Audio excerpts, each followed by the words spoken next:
Good morning and welcome to the Better Thyself segment of Dr. Lamba's Awakening Call. Who doesn't want to get ahead in his life? Everybody wants to be successful in career, wants to earn more money. But it's not something where you just get by wishing. You have got to do something. And it's not only working hard, it's working consistently. High achievers always have to be very keen on self-improvement. And that self-improvement can be in I must have a stack of books on my table all the time, on the kitchen counter, on the door of the car. But then that's not enough. You need to have something different. And in my life, I have identified 4 things that has to be done. Those 4 things help us, enable us to get ahead in our life. And most of the people who have been successful, my study has shown that they have been doing these things in one way or the other. The majority of people don't realize what's to be truly excellent in their field. And when they feel frustrated, disappointed, dejected, demoralized by not being what they want to be, successful, earn more money, have a higher status, what they want, then they get puzzled, befuddled, because they cannot understand that their failure are not their getting ahead as another person is because, not because of inborn genes, but by developing and inculcating certain habits. I have seen people, they don't want to work on weekends. They'd rather party and study. They live for Fridays. Nothing wrong with that. They won't dare show up 2 hours early for the work for a head start on a project. Fine. Then don't be concerned about getting ahead. And sure as hell are not rolling over the bed in the middle of the night to shoot free throws. How much are you willing to work compared with others? That is important, but not the only thing that's important. I never say that you have got to be work alcoholic. I always call for the balance in life. I never would stay in my office after the office closed, and I forced my employees to go home. And yet they are successful. The first thing that what you have to do is, this nobody is going to tell you, but I'm telling you, never negotiate against yourself. People suffer from what I call poverty mentality. I was reading a book, Creativity, Spirituality, and Making a Buck. And I was impressed by this concept of the poverty mentality, the term I have coined. While people abroad may be rooting for you to fail, you can be sure this is a cutthroat competition. Even your best friends would not hesitate cutting you down if he can go ahead. He might be propping you up all the time, but if there's a competition between you and him, 9 out of 10 times, he would ensure that he goes ahead. So the people are rooting for you to fail, to falter, doubt yourself. But that one person should not be you. And I've seen people who doubt themselves, who have a death wish, a failure wish. They have a poverty mentality. What is important is to possess an honest assessment of your own strengths and weaknesses. We either have an inflated sense of our strength or an inflated sense of our failures. We never conduct a SWOT analysis of our own self. we do of every other project. What are the merits? What are the demerits? What are the strengths? What are the weaknesses? What are the opportunities? And how to exploit those opportunities? What are the threats? How to face those threats? We never do that. And that's important. Once you have that this honest assessment of your strength and weakness, you will be able to enable yourself to go up on the top because you will be able to exploit opportunities. You will be able to face the threats. You will be able to overcome the weaknesses and strengthen your strength still further. You will not be satisfied with your strengths. You will like to enhance them. So when you don't have a SWOT analysis of yourself, you're not able to negotiate against yourself. And people often get in the habit of defeating themselves in the mind before undertaking anything. This feeling of doubt nagging in your mind is the first symptom of negotiating against yourself. And that is the crux of the issue. You have to overcome this issue. You have got to take control of your thoughts, your life, and take care that you have compassion towards yourself, you have kindness to yourself.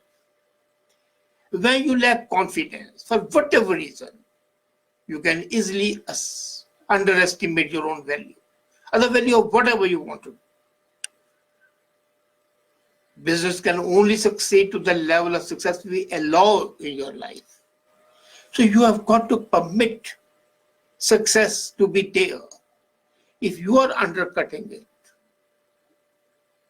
if your mind says, I may not be able to do it, this might not be becomes will not be. So never negotiate against yourself. Get rid of this poverty mentality. Get rid of the nagging doubts. Have compassion yourself, but compassion does not mean pity. Don't indulge in self-pity. Self-compassion means self-care. How many of us do it? We don't. We are successful and then we say, well, it's God's grace. It had to be, it is the blessings of, well, no, they matter, but not necessarily the only thing. They are just catalysts. I always say, if you don't blow your own trumpet, who will blow it for you? But that blowing of the trumpet should not only be an outward thing. It should come from within. And that means many times you don't need it, but many times you will be needed. For example, you are standing before a mirror. There are many parts of the body you cannot look into the mirror. Similarly, while making an assessment, you don't know the various aspects of your personality and performance. They elude your awareness. Connect to your true self. You must connect to yourself with a leader you are meant to be. That means you need a coach or a mentor. No, coach can be yourself. Coach can be your wife, your husband, your son, your daughter, your friend, or a real life coach. But that means the coach would provide you with motivation, emotional support. And that is required. Many times the nagging doubts destroy it. And then a prop comes, the support comes, a pillar of the strength. There you can lean against that. And that leaning against that pillar of strength would enhance your capability. The notion that everyone, including surgeons and CEOs, can step back and perform better, no matter what they are, is making a headway in the sports world. So can you believe all these athletes would be great Olympic champions without having a coach? No. So you need a coach, you need a guide, you need a mentor. And that can be paid, that can be unpaid. During my days of the consultancy, my first job used to be to my clients, tell them that either you have the capability to accept me as your critic who wants your progress, your coach, your advisor, and have implicit faith, or don't come to me. And they were successful. So you need somebody who can tell you the subtle nuances and differences which might escape you in the humdrum of life. You need an objective opinion and that an outsider can give you. And you have to identify someone you respect and you want to emulate. Anybody. It can be a man on the street, but you feel that person has your respect and you want to be like him in one way or the other. That person can be your coach. As I said, your wife, your husband, your consort, your friend. Anybody can be. But the person must have the ability to be honest with you. So, after that, what should be the third thing? I told you 4 things. I just told you 2. 1, get rid of the poverty mentality and have a mentor. And what's the third thing you must have? You must not do something which does not come to you naturally. Do something which comes to you naturally and you will be successful. If you don't do something naturally, you will not be successful. You might ask me what comes to us naturally.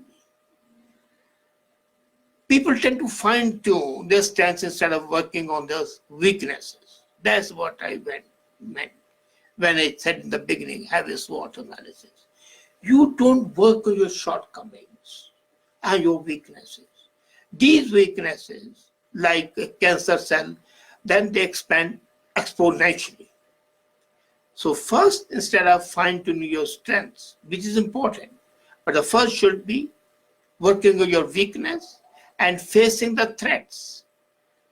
That should be the first. Second should be exploiting the opportunities and fine-tuning your strengths. So there has to be a method in your work, your productivity and your profitability can be dramatically multiplied by doing hard work of learning what you're not good at.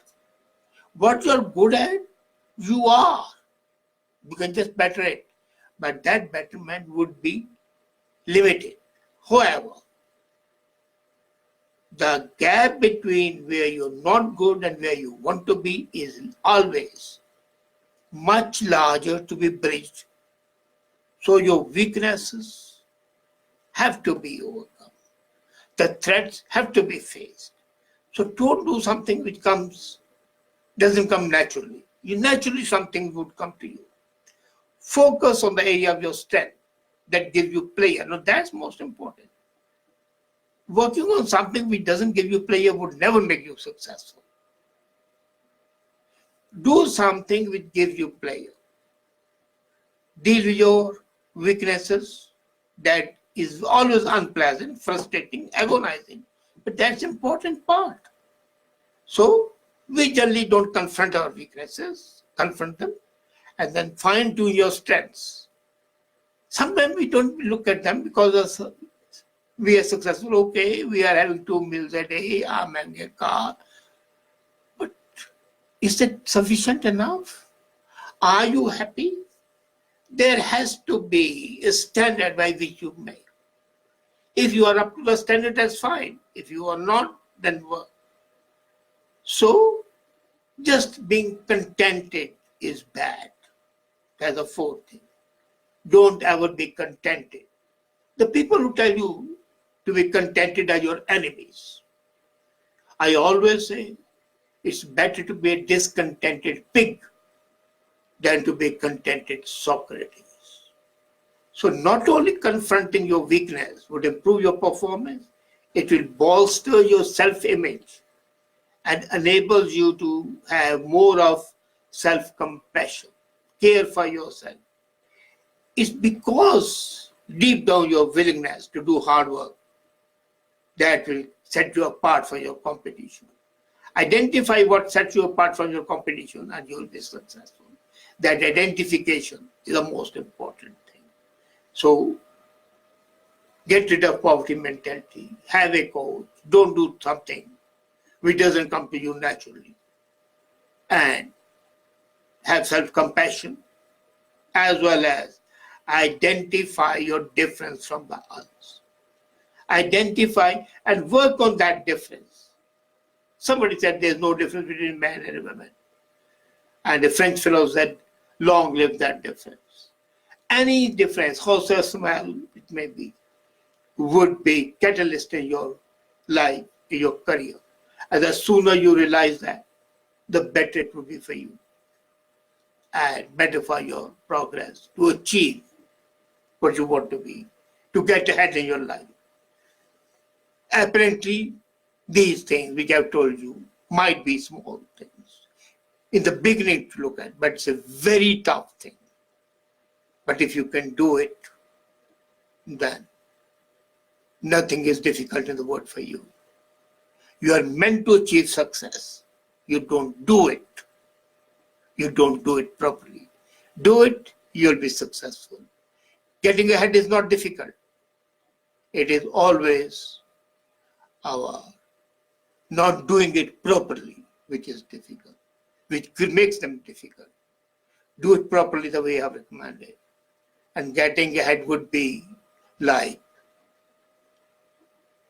going like a knife going through soft butter. You know, butter frozen is difficult to cut.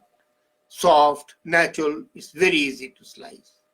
Be that so. Let life be like butter, which is soft butter, fresh butter, unpasteurized, unfrozen butter. You'll be successful. Thank you. Have a nice time.